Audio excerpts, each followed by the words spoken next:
Електромрежата преку која градот Кочани и населените места се напојуваат со струја синоќа киксна при првиот постуден ден. Поради дефект на дел од главната трафостаница со повеќе изводи, без напојување остана половина град и неколку села.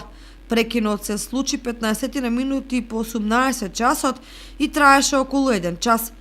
Дежурните служби на Евана веднаш интервенирале на отстранување на дефектот, пошто електромрежата е ставена во функција. Прекинот во електроснабдувањето најмногу ги погоди семејствата и институциите кои своите домови и работни канцеларии ги грејат на струја. Меѓутоа среќна околност е што дефектот беше отстранет брзо и ефикасно и што по само 60 на минути состојбата е нормализирана. Инаку деновиве во утринските часови во 2 наврата имаше прекин во електроснабдувањето заради извршување на тековни активности околу трафостаниците и електромрежата.